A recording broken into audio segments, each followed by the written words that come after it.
Hello students, so this is the last module of a chapter number 9, the Industrial Revolution. So far we have learned about the various protests that were happening because of the oppression of the workers in factories, and especially women and children. Now after a lot of struggle, various laws have came in favor of the workers, and such reforms includes: first, the reform of 1819, according to which the children under the age of 9 in factories, the work in factories was limited, and the children of 9 to 16 years had to work just 12 hours a day. Then came the law later on in 1833, which prohibited that the children were only allowed to work in silk factories who were under the age of 9. And then finally came a very good act, which was in 1847, in which the 10-hour bill was passed, according to which all the women and young people and men as well, they can now work just 10 hours per day, which means the exploitation would be limited. But one of the limitations of these acts was that all these reforms were just limited to the factories, the cotton factories and various types of factories, and not on the mining industry. So therefore later on various changes came in the mining industry, because now as the children, they were not employed in cotton textile industries apart from silk industries. Therefore the parents who were facing a lot of problem and they wanted their children to work, they were forced to work in mines in very harsh conditions. So now later on various reforms for them also came in the mining sector. So the Mines and Collieries Act of 1842 banned children under 10 and women from working underground. Fielder's Factory Act laid down in 1847 that children under 18 and women should not work more than 10 hours a day. So these were the two laws which came in favor of the people who were working in the mining industry. But one demerit of all these reforms was that the reforms need to be implemented properly, and for the implementation it was required that there were certain inspectors who have to look over the factories. लेकिन factories पे जो inspectors थे उनको बहुत ही लो payment मिलता था. Also उनको bribe करना बहुत ईजी होता था बड़े बड़े इंडस्ट्रीज के लिए. सो देयरफॉर जितने भी हमारे जो laws and rules and regulations that we have read that came in Britain, but these laws were not implemented properly in Britain because of the lack of proper administrators who could implement these laws. Now, after these important reforms that came in Britain, we see a very interesting debate that happened on the Industrial Revolution. So some say that there was Industrial Revolution in Britain in the from the period of 1780s to 1820s specifically, and some say that this period was not the period of Industrial Revolution. Now we are going to take a deeper look on the various arguments related to this topic and why such debate emerged among the historians.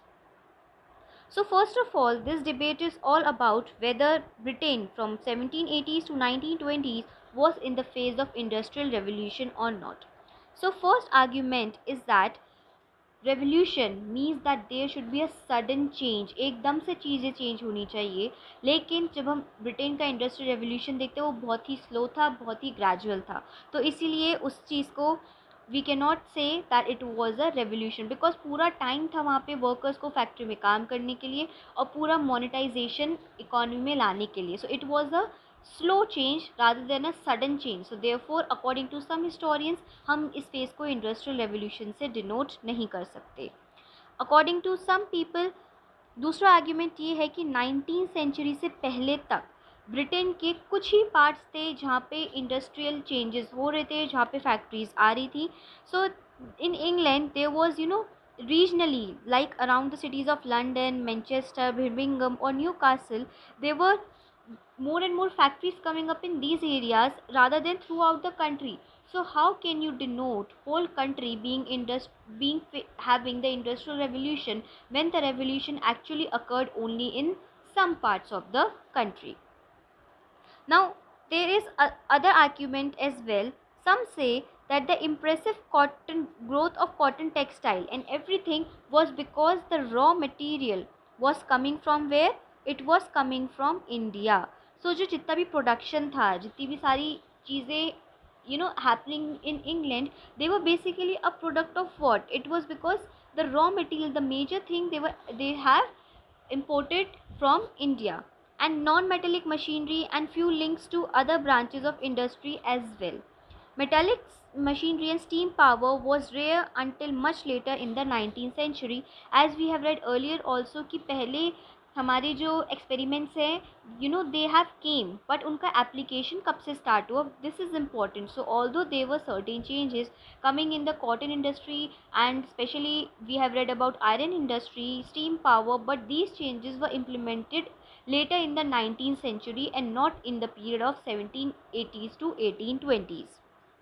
Also, the rapid growth in British imports and exports, it occurred because North America में जो war of American independence चल रहा था उस time पे, इस वजह से 1780s के बाद स्पेसिफिकली जो पीरियड है उसके बाद इंपोर्ट्स और एक्सपोर्ट्स बढ़ना स्टार्ट हो गए थे, क्योंकि वॉर ख़त्म हो गई थी, इसीलिए नहीं, because there was certain revolution. Then according to some historians, जो मेजर चेंज हुआ था it actually occurred after the 1815 to 1820 का जो डेकेड था उसके बाद चेंज आया, क्योंकि उससे पहले तक 1793 में हम देखते हैं फ्रेंच रेवोल्यूशन आया, और उसके बाद Napoleonic wars, and Britain was continuously one way और the other involve in Wars.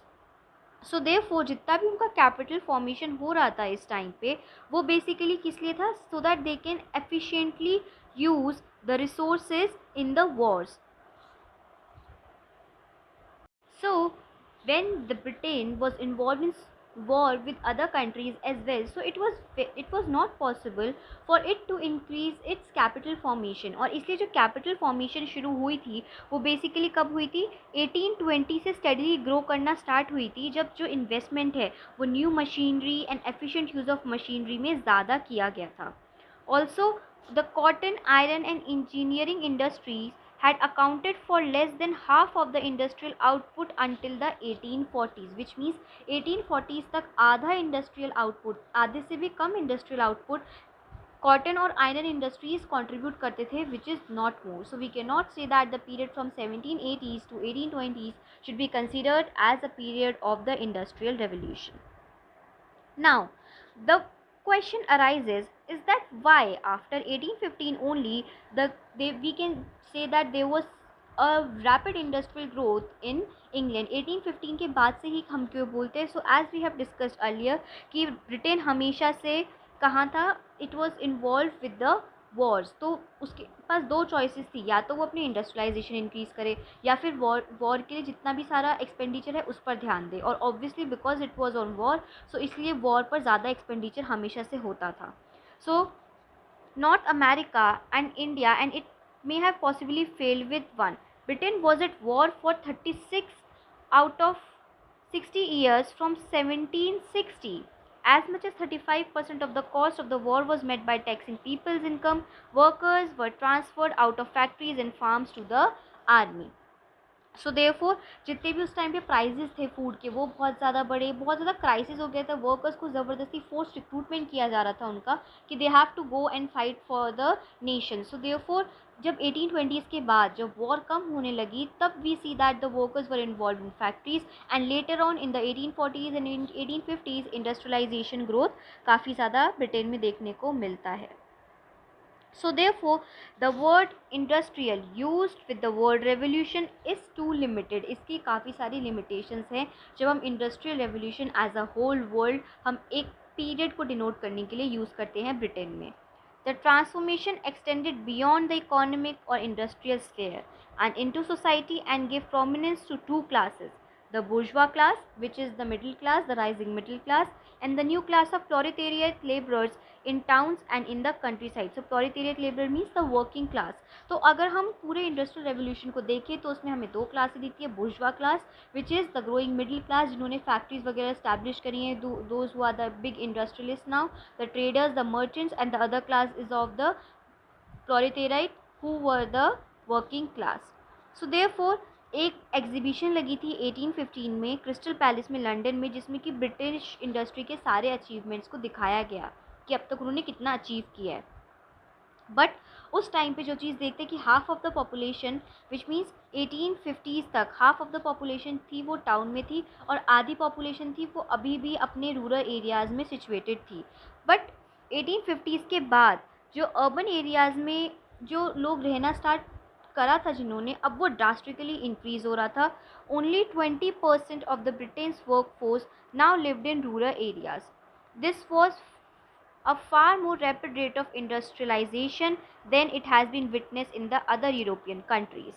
In this detailed study of British industry, the historian A. E. Mason has suggested that there are good grounds for regarding important there are good grounds for regarding the period 1850 to 1914 as that in which the industrial revolution really occurred, not on a massive scale transforming the whole economy and society much more widely and deeper than the earlier changes have done, which means he says that 1850 से लेके 1914 तक का period industrial revolution उस period को denote करना चाहिए, ना कि उससे पहले वाला, क्योंकि उस टाइम पे बहुत ही स्लो चेंज था. So this is the whole debate about the industrial revolution, whether the phase of 1780 to 1820 should be labeled as industrial revolution or not. With this we finish our 9th chapter.